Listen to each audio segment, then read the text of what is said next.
एक टॉपिक है प्लानिंग। चाहे अब आप स्कूल में हो, चाहे कॉलेज में हो, चाहे विश्वविद्यालय में हो, चाहे घर में हो, ऑफिस में हो, कहीं भी हो, यदि आपको सफलता प्राप्त करनी है तो प्लानिंग का होना बेहद जरूरी है। सटीक प्लानिंग होगी, सफलता तक पहुंचाने में आसानी रहेगी। मगर एक काम ऐसा है इस दुनिया में जिसको करने के लिए आप कितनी भी सटीक प्लानिंग कर लें, कितना ही मेहनत करें, मगर उसमें कहीं ना कहीं कोई ना कोई ऐसी एक कमी रह जाती है जो आपको पकड़वाने पर मजबूर कर देती है। मैं बात कर रहा हूं अपराध की। अपराध में कितनी भी प्लानिंग क्यों ना कर ली जाए, मगर अपराधी कोई ना कोई गलती कर देता है। उस गलती के आधार पर ही उसको सजा मिलती है, उसको सलाखों तक पहुंचना ही पड़ता है।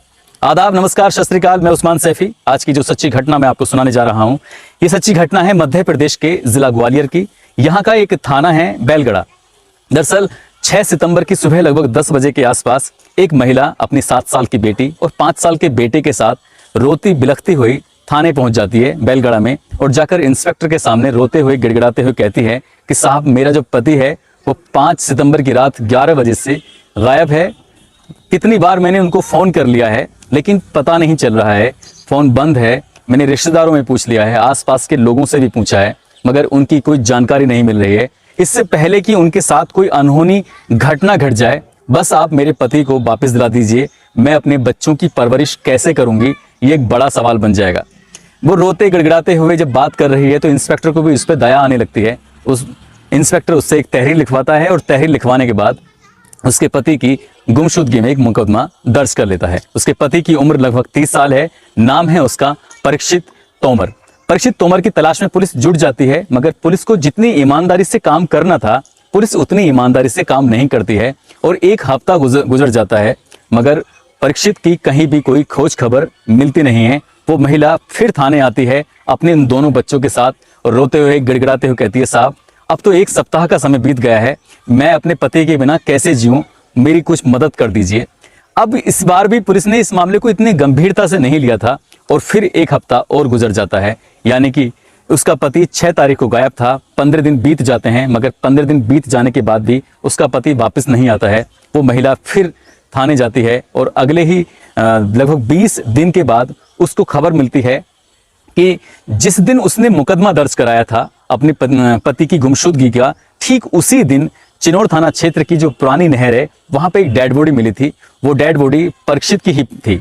मगर ये हैरान करने वाली बात है कि हालांकि 2 अलग अलग थानों का मामला है, मगर पुलिस ने बैलगड़ा पुलिस ने अगर मामले को गंभीरता से लिया होता, आसपास के थानों से संपर्क साधा होता, तो ये जो व्यक्ति की लाश मिली थी जिसका नाम है परीक्षित, उसके बारे में पता चल जाता। अब एक सवाल था कि ये परीक्षित को यहाँ कैसे पहुंचा, कैसे नहीं। हालांकि ये मामला चिनौर थाना क्षेत्र का था, तो चिनौर थाना पुलिस ने इसकी डेड बॉडी को नहर से निकाला। उसके बाद उसका पोस्टमार्टम कराया। पोस्टमार्टम से ये पता चलता है कि जो मौत हुई है परीक्षित की, वो डूबने से नहीं हुई है, बल्कि गला घोंटने से उसकी मौत हुई है। मौत नहीं बल्कि उसकी हत्या हुई है। हत्या के बाद उसके शरीर को कई हिस्सों में तोड़ा गया था, और उसके बाद ये काम किसने किया है, किसने नहीं किया है, ये एक बड़ा सवाल बन गया था। जैसे ही बसंती से पुलिस संपर्क करती है, उधर गुमशुदगी दर्ज है, पुलिस अब इस मामले की जांच पड़ताल में जुट जाती है। परीक्षित की हत्या को अब 1 महीने से ज्यादा का समय बीत गया है, लेकिन उसकी हत्या किसने की है और क्यों की है, ये अभी भी सवाल बना हुआ था। 2 थानों की पुलिस, एक तरफ चिनौर और दूसरी तरफ बैलगड़ा, दोनों थाने की पुलिस मिलकर इस हत्या के खुलासे की कोशिश करते हैं, मगर धीरे धीरे वक्त गुजरता चला जाता है। 30 दिन का समय हुआ, 40 दिन का समय हुआ, मगर कोई सफलता नहीं मिलती है। आखिरकार बसंती फिर थाने पहुंचती है अपने बच्चों के साथ, और ये लगभग 48वां दिन था। 48वें दिन बसंती अपने दोनों बच्चे यानी बेटा और बेटी के साथ थाने पहुंचती है और गिड़गिड़ाते हुए रोते हुए कहती है कि साहब, मेरा पति कब वापस आएगा, कब मुझे इंसाफ मिलेगा, कब मुझे न्याय मिलेगा। तो ये बात सुनकर कहीं ना कहीं ये इंस्पेक्टर भी परेशान होने लगे कि वाकई ये महिला अपने पति को लेकर कितना परेशान है, इसके पति को ढूंढने में कुछ मदद ही करनी चाहिए। बसंती के हाथ में 2 मोबाइल थे। इंस्पेक्टर की अचानक ही उन दोनों मोबाइल पर नजर पड़ जाती है। इंस्पेक्टर पूछते हैं कि ये दोनों मोबाइल किसके हैं, तो बसंती कहती है कि साहब, ये दोनों मोबाइल मेरे ही हैं। पुलिस उनसे मोबाइल अपने हाथ में लेती है और मोबाइल को जैसे ही देखने लगती है तो मोबाइल के अंदर अमूमन 2 ही सिम होते हैं। यहाँ 2 मोबाइल थे तो 4 सिम कार्ड हो गए, और इसके अलावा जो उसके कवर में और भी मोबाइल के सिम रखे हुए थे। इंस्पेक्टर पूछता है कि इतने सारे सिम किसके हैं, तो टोटल मिला के जब गिनती की जाती है तो 11 सिम कार्ड थे। अब 11 सिम कार्ड देखकर कहीं ना कहीं पुलिस को शक होने लगता है कि एक महिला और 11 सिम कार्ड कैसे चलाती है। ये वाकई में अपने आप में एक बड़ा सवाल था। पुलिस ने उस सिम कार्डों को और मोबाइलों को अपने कब्जे में ले लिया और उन की CDR निकलवाई जाती है। तो CDR निकलवाने पर 11 सिमों की, उसमें ज्यादातर जो सिम थे वो नॉर्मल थे, मगर एक सिम ऐसा था जिसमें सबसे ज्यादा बातें हो रही थी एक ही शख्स से, जिसका नाम था मनीष। अब पुलिस पूछती है कि मनीष कौन है, तो वो इसका जवाब देने में कहीं ना कहीं लड़खड़ा जाती है। अब पुलिस के लिए प्राइम सस्पेक्ट कोई था तो बसंती थी। बसंती के साथ साथ वो लड़का था जिसका नाम मनीष है और उसकी उम्र लगभग 20 साल के आसपास। बसंती और मनीष की उम्र में लगभग 10 से 11 साल का अंतर रहा है, मगर ये दोनों का रिश्ता क्या है ये मनीष के सामने आने के बाद ही पता चलेगा। पुलिस ने मनीष को भी हिरासत में लिया, उसके मोबाइल की जब लोकेशन निकलवाई, CDR निकलवाई, तो एक नाम और सामने आता है, वो नाम था रविंद्र कुमार का। पुलिस ने रविंद्र कुमार को भी हिरासत में ले लिया और मनीष कुमार साथ में बसंती भी पुलिस की हिरासत में थी। अब इनसे पूछताछ की जाती है कि तुम तीनों का आपस में क्या रिलेशन है, क्या संबंध है और उस रात क्या हुआ था जिस रात तुम्हारा पति गायब हुआ था। पुलिस उससे जब सवाल करती है तो शुरुआत में वो पुलिस को गुमराह करने की कोशिश करती है, मगर कहते हैं कि पुलिस अगर अपनी सी पे आ जाए, पुलिस अगर चाहे तो 7 जमीन की जो तय होती हैं उस तय के अंदर से भी सच को खोज के निकाल सकती है। पुलिस तो पुलिस होती है। पुलिस ने वही काम किया और जब इन तीनों से सख्ती से पूछताछ की तो बसंती को टूटने में ज्यादा वक्त नहीं लगा। दरअसल बसंती रोते हुए कहती है, इस बार वो वैसे नहीं रो रही थी जैसे कि अपने पति को ढूंढने में रो रही थी। इस बार उसके रोने का तरीका भी बिल्कुल अलग था और कहीं ना कहीं उसके जो चेहरे पर गुस्सा था, तेज था, उसको देखकर लग रहा था कि वो अपने पति से वाकई बहुत नफरत करती थी। प्यार का तो सिर्फ उसने ड्रामा रचा था। दरअसल कहानी यहां से शुरू होती है। अक्सर उसका पति शराब पीता था, नशे में रहता था और जब भी वो घर आता था अपनी पत्नी के साथ मारपीट करता था। वो अपने पति की मारपीट से बहुत ज्यादा तंग आ गई थी और कहीं ना कहीं उसे लगता था कि ये जिंदगी जो नरकी जिंदगी जी रही है पति की मार की, तो उसको इस जिंदगी से अलविदा कह देना चाहिए। उसने कोशिश की कि मैं अपनी जीवन लीला समाप्त कर हमेशा हमेशा के लिए इस धरती से चली जाऊंगी, मगर सोचा मेरी गलती क्या है। गलती है तो उसके पति की है, जाना चाहिए तो उसको ही जाना चाहिए। और उसने एक सटीक प्लानिंग की कि इस बार का जो करवा चौथ का व्रत है वो अपने पति के लिए नहीं रखेगी बल्कि किसी और के लिए रखेगी, क्योंकि एक दिन उसके माथे पर चोट का निशान था और इसी लड़की के गांव का एक लड़का जिसका नाम मनीष है, जो उससे लगभग 10 साल छोटा या 11 साल छोटा है, वो पूछ बैठता है कि आखिरकार आपको चोट कैसे लगी है। वो इतने प्यार से पूछता है कि कई सालों में इतने प्यार से किसी ने बात ही नहीं की थी जितनी मनीष ने बात की थी। मनीष की बात सुनकर उसे कहीं ना कहीं लगता है कि ये मेरा हमदर्द है और वो ऐसा हमदर्द बनता है। ये दोस्ती होती है, दोस्ती प्यार में बदलती है और ये प्यार कहीं ना कहीं लिव इन रिलेशनशिप में बदल जाता है। जब जब परीक्षित अपने घर से बाहर होता था तब तब मनीष उस घर के अंदर होता था और ये दोनों एक दूसरे के साथ लिव इन रिलेशनशिप में रहने लगे। यहीं से उसने प्लानिंग बनाई थी कि इस बार का जो करवा चौथ का व्रत है वो पति के लिए नहीं बल्कि प्रेमी के लिए रखा जाएगा। और ये प्लानिंग सटीक थी। 4 सितंबर की रात को जैसे ही रात के 7 या 8 बजते हैं, उसने अपने दोनों बच्चों को एक एक मोबाइल दिया और कहा, बच्चों तुम जाकर मोबाइल से खेल लो, गेम खेलो, पिक्चर देखो, जो चाहे वो देखो, तुम अपना मोबाइल चलाओ। इसी बीच में उसका पति आ जाता है और वो नशे में धुत था, बेड पर लेटा हुआ था। यहाँ पहले से ही मनीष घर के अंदर छुपा हुआ बैठा था। पत्नी उसके सीने पर बैठ जाती है और बैठकर उसका गला दबाना शुरू कर देती है। उधर मनीष इसके हाथ पैर पकड़ लेता है। क्योंकि वो पहले से ही नशे में था इसलिए बचने की तमाम कोशिशें भी उसकी नाकामयाब रहीं और हालांकि उसको फिर अपनी जान गंवा के ही यहाँ से फंद उसका छूटता है।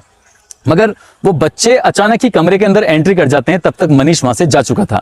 अब बच्चे आ जाते हैं तो उसकी माँ डर जाती है, अब करे तो क्या करे। उसने अपने पति परीक्षित को बेड पे लिटाया और इस हिसाब से लिटाया कि बच्चों से बोला कि बच्चों तुम्हारे पापा बीमार हैं, इन्हें परेशान मत करना और इन्हें सोने देना। पूरी रात निकल जाती है, वो भी रोजमर्रा की तरह अपने पति के साथ उनकी बगल में सो जाती है। बच्चे वहीं बगल में सोए हुए हैं। अगला दिन निकलता है, बच्चों को स्कूल भेजा जाता है, बच्चे स्कूल चले जाते हैं, मगर पूरा दिन उसे मौका नहीं मिलता कि इस लाश का करे तो क्या करे।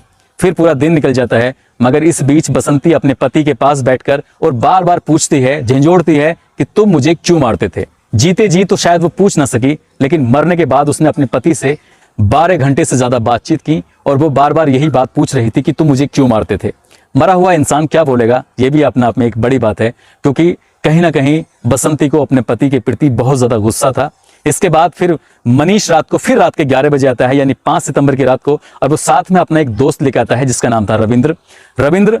बसंती और मनीष तीनों मिलकर इस लाश को ठिकाने लगाने की कोशिश करते हैं। साथ में एक बाइक लेकर आते हैं। बाइक पर जैसे ही उसको बिठाने की कोशिश की जाती है परीक्षित को, क्योंकि कहते हैं कि लाश अगर एक ही जगह पर रखी रहे, पड़ी रहे, तो वो 8 घंटे में अकड़ जाती है। एक पोजीशन में आ जाती है, उसको फिर पोजीशन में या तोड़ना, जब तक तोड़ेंगे नहीं तब तक उसकी पोजीशन नहीं बदलेगी, क्योंकि लाश अकड़ चुकी थी। जैसे ही उसे बाइक पे बिठा रहे थे उसके हाथ पैर सब तोड़ने पड़े, और तोड़कर इस हिसाब से बाइक पर बिठाया जैसे क्या किसी आदमी को नॉर्मली बिठाते हैं। एक मनीष ने बाइक चलाई, पीछे उसके दोस्त ने उसको पकड़ लिया और चले जाते हैं रात के 11 बजे अपने घर से बाहर। और वही चिनौर थाना क्षेत्र की जो पुरानी नहर है, लगभग 4 किलोमीटर दूर जाकर जैसे नहर के पास पहुंचते हैं, लेकिन पहुंचना इतना आसान नहीं था, क्योंकि वो बाइक फिसलती है, लाश गिरती है, बाइक फिसलती है, लाश गिरती है। ऐसा एक बार नहीं कई बार होता है, मगर उनकी हिम्मत की भी दाद देनी पड़ेगी। आखिरकार उन्होंने लक्ष्य बनाया था कि इसको आज फेंकना ही है, मगर वो लक्ष्य उनका पूरा नहीं होता है। लाश को नहर में फेंक देते हैं, लाश अक्सर बह जाती है, मगर ये लाश बही नहीं थी, वहीं रुक जाती है। वहीं रुकने के बाद ज्यादा दूर नहीं चल पाती, मगर थाना क्षेत्र दूसरा था। पुलिस ने अगर बैलगेड़ा और चिनौर पुलिस ने आपस में संपर्क साधा होता है स्टार्टिंग में ही, तो ये केस बहुत जल्दी खुल जाता। आखिरकार 52 दिनों के बाद इस केस को खुलने में मदद मिलती है। सही कहा है किसी ने, क्राइम को कितनी ही परफेक्ट प्लानिंग के साथ क्यों ना किया जाए, क्राइम क्राइम होता है, अपराध कभी छुपता नहीं है, ये भी नहीं छुपा। पुलिस ने उसकी पत्नी बसंती, उसके प्रेमी मनीष और उसके दोस्त रविंद्र को गिरफ्तार करके जेल भेज दिया है। तीनों की शायद जिंदगी अब सलाखों के पीछे ही गुजरेगी। अब सवाल उठता है कि उन बच्चों की परवरिश कैसे होगी। काश की बसंती ने अपनी पिटाई की, अपनी परेशानी की बात पुलिस से कही होती, तो शायद पुलिस या कानून उसको सजा देता। ये हल नहीं था, उसके पास हल भी था, क्योंकि उसकी बसंती की दोस्ती मनीष से हो गई थी। वो अपनी अच्छी जिंदगी मनीष के साथ भी बिता सकती थी। हत्या करना कोई हल नहीं होता है, इसलिए बुरे कामों से दूर रहें। और कहते हैं कि कोई भी अपराध करने से पहले कितनी भी प्लानिंग कर ली जाए, वो कभी सक्सेस नहीं होती है। दोस्तों, इस कहानी को सुनाने का उद्देश्य किसी को परेशान करना नहीं है, किसी का दिल दुखाना नहीं है, बल्कि आपको सचेत करना है, आपको जागरूक करना है। आप जहां भी रहें अपना ख्याल रखें, सुरक्षित रहें। जय हिंद, जय भारत।